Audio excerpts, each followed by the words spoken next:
Cette vidéo s'adresse à vous si vous êtes kinésithérapeute en libéral en France. Si vous êtes patient, si vous êtes un autre professionnel de santé, si vous êtes kiné salarié, peut-être que cette vidéo pourra vous intéresser, mais elle est destinée principalement aux personnes qui, comme moi, exercent la kinésithérapie libérale en cabinet ou à domicile. Alors pourquoi je la fais? Parce que depuis plusieurs années, je tiens un site kinédarbois.fr consacré à mon activité professionnelle à la fois de kinésithérapeute auprès des patients et patientes, mais aussi de rédactrice scientifique ou rédactrice en santé. Et le sujet de comment on facture, on cote ses actes en tant que kiné libéral, comment on utilise la nomenclature des actes professionnels, comment on essaie au mieux de respecter le conventionnement avec l'assurance maladie, c'est un sujet qui revient tout le temps dans les discussions avec mes collègues kinés, pour lesquels on me pose beaucoup de questions sur mon site internet. Et donc, à force de pratiquer la kiné libérale, d'échanger avec mes collègues et aussi et surtout de me référer aux textes et aux personnes, aux kinés plus ou moins experts justement dans la compréhension de nos textes réglementaires, eh bien je pense avoir acquis une petite expérience à ce sujet et je veux vous en faire profiter pour vous faire potentiellement gagner du temps parce que franchement vous en êtes les premiers conscients sûrement, autre chose à faire que de trop se prendre la tête à essayer de comprendre les textes réglementaires pour les respecter sans que ça soit forcément aussi en notre défaveur. Donc dans cette vidéo, je fais le point sur les principaux questionnements à ce sujet et puis je vous renvoie comme d'habitude plutôt à mon article qui est vraiment plus précis avec les sources précises parce que parfois à l'oral on peut être moins précis je trouve que quand on est à l'écrit. Alors premier point, première erreur que je vois assez souvent, liée sûrement au fait que ça soit très dur de comprendre clairement les textes qui évoluent en plus souvent avec les nouveaux avenants, etc., c'est de trop se reposer sur le contenu de l'ordonnance pour décider de quel acte on va facturer, comment on va coter. En fait, réglementairement, ce n'est pas ce qui est écrit sur l'ordonnance qui va vous permettre donc de coter cet acte plutôt qu'un autre, mais ce que vous faites concrètement et surtout ce que le bilan vous a amené à penser sur la pathologie et le traitement adapté à cette personne-là. Un exemple très fréquent de ça, c'est quand vous avez une ordonnance pour des séances de kinésithérapie respiratoire chez une personne âgée qui est peut-être un peu encombrée, mais vous constatez surtout qu'elle a besoin de bouger, de rester active pour maintenir en autonomie, et d'ailleurs c'est sa principale demande, et finalement la séance consiste plus en une gymnastique générale, d'entretien physique général, avec une visée annexe de désencombrement, mais c'est pas le plus gros de la prise en charge. Eh bien vous allez sûrement plutôt coter une séance de rééducation analytique et globale de la personne âgée plutôt qu'une séance de kiné respiratoire.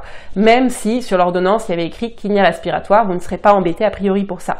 Par contre, il y a certaines fois où effectivement vous pouvez être un petit peu embêté, c'est si par exemple il y a écrit sur l'ordonnance, et ça arrive très souvent, séance de rééducation d'un membre inférieur, et que vous vous rendez compte qu'effectivement donc cette personne a été opérée d'une prothèse de genou, mais elle est en fin de rééducation de prothèse de genou, et vous passez finalement plus de temps, encore une fois, à faire du conditionnement physique général ou en prendre en charge ces douleurs du genou du côté non opéré. Donc finalement vous prenez en charge ces deux genoux et la personne plus entre guillemets dans sa globalité.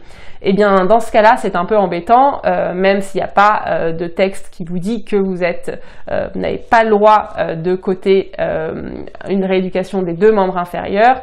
Vous pouvez être un petit peu embêté par rapport à ce motif de la prescription s'il y a des contrôles derrière. Donc dans ce cas-là, certains kinés font refaire l'ordonnance par un médecin, surtout s'ils connaissent bien le médecin. Dans d'autres cas, tant pis, c'est ce que je fais malheureusement, c'est parce que j'ai pas envie de prendre du temps à ça, eh bien je facture la rééducation d'un seul membre inférieur. Et l'alternative que choisissent aussi certains kinés, c'est vraiment à vous de doser le niveau de risque que vous prenez, eh bien c'est de facturer pour les deux membres inférieurs parce que leur bilan est assez unanime et tant pis s'il y a écrit un membre inférieur sur l'ordonnance. Donc comme souvent dans cette vidéo, dans le contenu que je crée, je vous donnerai pas selon moi la bonne façon de pratiquer, mais les différentes alternatives avec moi, comment j'interprète ça, comment je décide de trancher, mais peut-être que vous, votre façon de voir le métier, votre façon de travailler vous fera pencher pour une autre option. Concernant la facturation des bilans, je trouve que c'est assez simple, c'est toujours un peu le même coefficient, 10,7 pour tout, en gros, sauf la neurologie. On peut résumer ça de manière générale, et quelques exceptions, mais globalement, en appliquant cette règle-là, 10,8 pour la neuro et 10,7 pour les autres pathologies, on s'en sort pas trop mal. Quelque chose qui nous fait perdre pas mal de temps, c'est que c'est la façon en fait dont sont présentés les actes dans la nomenclature des kinés. C'est pas par pathologie, même pour les pathologies souvent prises en charge. Par exemple, on n'a pas de cotation Parkinson, de cotation prothèse de genou. Les descriptifs sont un peu plus flous, un peu plus larges, ou parfois sont plus adaptés, notamment pour la prise en charge des encéphalopathies infantiles. C'est une terminologie qu'on n'utilise presque plus. À l'inverse, on parle beaucoup de paralysie cérébrale, alors que ce terme-là n'est pas dans la NGAP. Donc, ce que j'ai fait pour essayer de faciliter les choses, c'est que vous pourrez télécharger gratuitement sur mon site. J'ai fait vraiment un tableau récapitulatif des expressions les plus souvent recherchées pour la facturation et la cotation des actes kinés et l'acte qui correspond dans la NGAP. Par exemple, cotation Parkinson, à combien ça correspond? Le coefficient d'acte dans la nomenclature, c'est AMK, du coup 10 par exemple pour Parkinson, même s'il n'y a pas écrit Parkinson dans la nomenclature. Donc j'ai fait ça, donc j'espère que ça pourra vous aider pour vous faire, surtout si vous êtes en début d'activité, une idée plus précise de la façon dont vous facturez les actes les plus courants. Enfin, question qui revient souvent, qu'est-ce que je risque si je cote mal? Même si c'est involontairement. Donc le risque principal, c'est ce qu'on appelle l'indu, c'est le fait que pendant 3 ans, l'assurance maladie peut vous contacter si elle constate quelque chose qui semble inapproprié dans votre manière de facturer. Et elle peut vous demander de rembourser du coup la différence. Si par exemple vous avez facturé un frais de déplacement à 4 € alors que ça devait être à 2,50 €, si vous avez facturé une rééducation pour les 2 membres inférieurs alors que c'était une rééducation pour un membre inférieur, etc. Vous pouvez aussi, si vous décidez de vous opposer à ce choix, aller sur des sanctions plus importantes et notamment des amendes, mais ça reste vraiment l'exception. En général, vous aurez finalement juste entre guillemets à vous justifier et vous n'aurez peut-être pas à payer d'indu, ou alors vous aurez tout simplement à payer ces indus-là. Est-ce que c'est quelque chose qui arrive souvent ou non? Je ne suis pas arrivée à trouver de statistiques précises à ce sujet.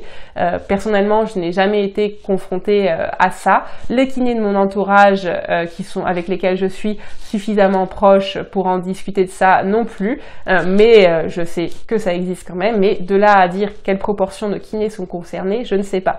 Ce qui se dit aussi, mais pareil, je ne suis pas arrivée à remonter à la source de l'information, même si ça me semble une explication rationnelle, c'est que si vous avez une pratique atypique, vous êtes plus à risque d'avoir des indus. Notamment, vous savez, vous recevez tous les 6 mois un récapitulatif des actes que vous avez facturés et qui vous positionne aussi par rapport à vos autres collègues de votre région. Est-ce que vous avez des pratiques justement atypiques en termes de nombre d'actes à facturer, de type d'actes, de frais de déplacement facturés, de volume, de gens en ALD ou non.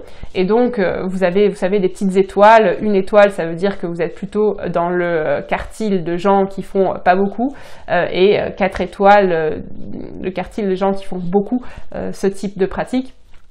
Et donc, ce qui se dit, c'est que plus vous êtes dans les exceptions avec ces 4 étoiles qui montrent que vous pratiquez beaucoup d'une certaine façon, plus potentiellement vous êtes à risque de contrôle de la CPAM. C'est quelque chose qui me semble raisonnable, mais pour lequel je n'ai pas trouvé de source officielle. Voilà, j'espère que j'aurai répondu à vos principales interrogations. Encore une fois, je vous renvoie vraiment à l'article où je retrace plus justement comment facturer concrètement quel acte par rapport à la pathologie que vous prenez en charge. Et si vous avez des questions, n'hésitez pas à les laisser en commentaire, j'y répondrai.